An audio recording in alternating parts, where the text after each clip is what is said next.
Hello everybody, so what we're going to do today is go over quickly the advanced custom fields, the repeater field, and how to use that.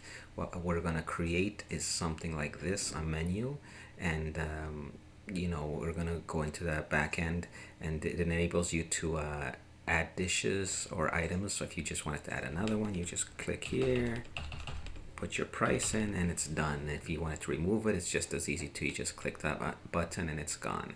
So what we're gonna do at this point is take a little pause and rip out all the code so that I can show you how to do this from the beginning.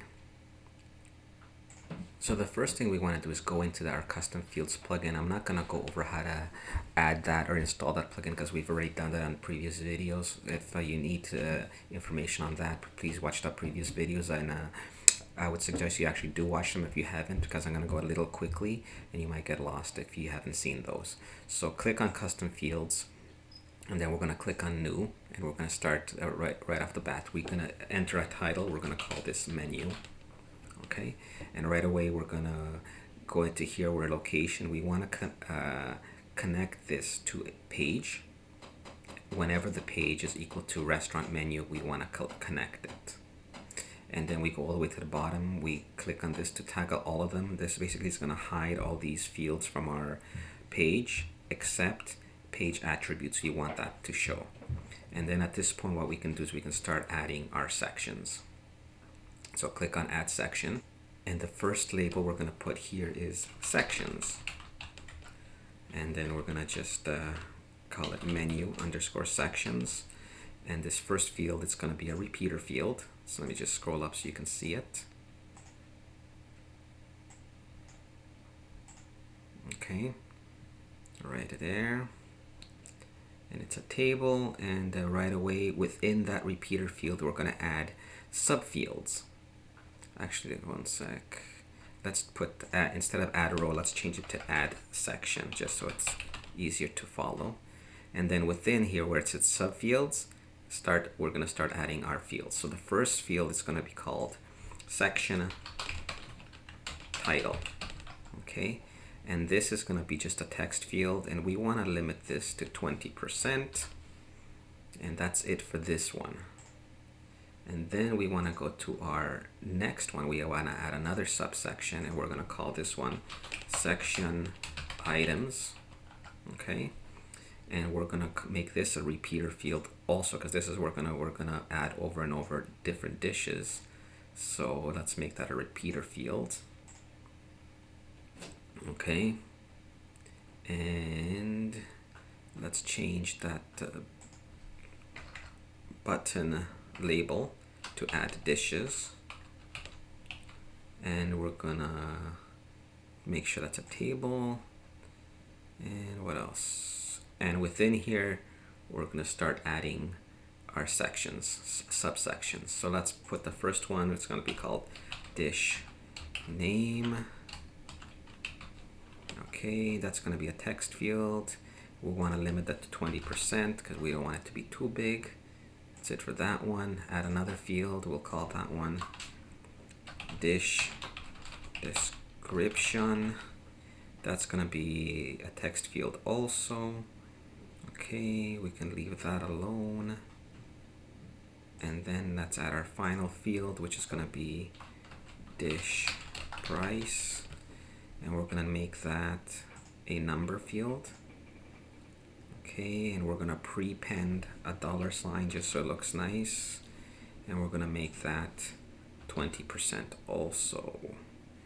And I believe that might be it. So let's publish that puppy and go to pages and see what we have so far. So let's go to edit menu, restaurant menu, and there we have it. So we have and this information is here because I pre-added it, but if you wanted to add more information, it's just a matter of clicking plus.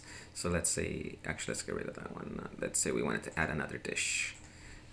You just put in whatever, tab over, put in your description, and put in a price. Okay, so let's get rid of that. And then we update this, And in here we already have a template, but let me show you what happens when it's not there. Basically what would happen is you would scroll down and there wouldn't be anything in there, right? So what we want to do is we want to have a template, and I'll show you how to create that template. So the first thing we want to do is go into our theme, and within it create a file. In this case I've named it restaurantmenu.php. You can name it whatever you want, but if you want to follow along, just name it that. Then we're going to put in our opening tags, and basically what this does is this just allows the template to recognize this, the theme to recognize that we have a template. So let's just have a look at what's happening there. So let's look at the dashboard. So here we have that's what enables this to appear there. So let's go back to our editor and continue from there. So the first thing we want to do is we want to create an action. We want to add an action. And what we're doing here is we're creating an action, and we're going to hook onto the Genesis before loop our custom function, which we're going to call my restaurant menu. So let's have a look at that function quickly.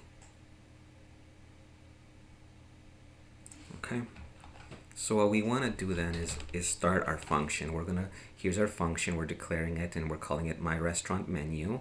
And basically this function is going to run if we are on a page and that page ID is 238. I think we're going to have to change that ID because, and I'll show you how to get the page ID. You can also just call this template menu. That would work also, but I usually like to use the ID number instead, and I'll show you how to get that in just a sec. So basically it's an if statement we're declaring, and also before we go into a bit more, we have to do a couple things. We want to remove the Genesis loop, and we want to create our own loop. So this remove action removes the Genesis loop, and this add action replaces it with our own loop, which we're going to call menu loop, and we're going to hook that onto the Genesis after loop. And now we're going to just go over quickly the function, and I'm just going to paste it in for you. So basically what we're doing here is here's our function. It's called menu loop, and it's going to echo the div. We're putting in our div class so that we can target it. And basically what this is a loop. It's going to say if that page has menu sections, and as long as there are menu sections, echo out the section title. And the way we get that is we've used this command before in the previous tutorial, get subfield. If you're not actually not this exact field, but we used get field. In this one it's get subfield because we used subfields due to the repeater. But basically this command will pull the section title for each different section, and then as long as if it has rows, it'll look at each row, the name, the description, and price, and it'll output them as long as there are rows, and it'll also output the items as long as there are items in it. So it'll just keep looping through it and outputting it as long as there are items in the page. And then once there are no more items, the while loop will end, the table will close, and then the if statement will also close, and at the end we put our closing div tags. Now don't worry about memorizing this code because I'll have it on my website wpbasics.org, and you can just copy it from there. And so let's go back to our web page. If we go here and we refresh,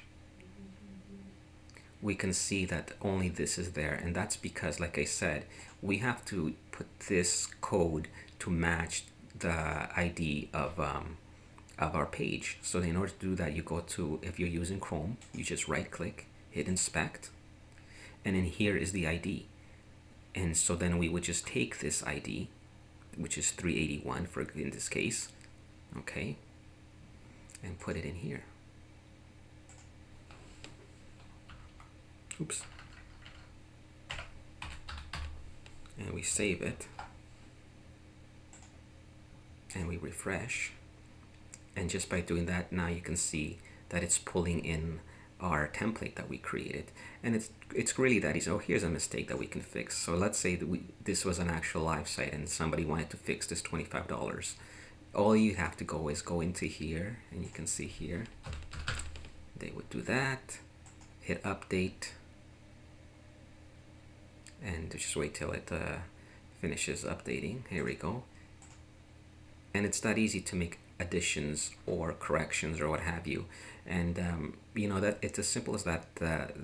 The descriptions are missing though. Why is that? So let me look into that. Give me 1 second. Oh, that's because I didn't put them in. Ha! Give me 1 second. I'll pause the video while I put it in, and then I'll show you the finished product. Okay, 1 second. So there you have it. I put them all in. Let's update this. And then once this page is done updating, here we go. Let's refresh the page.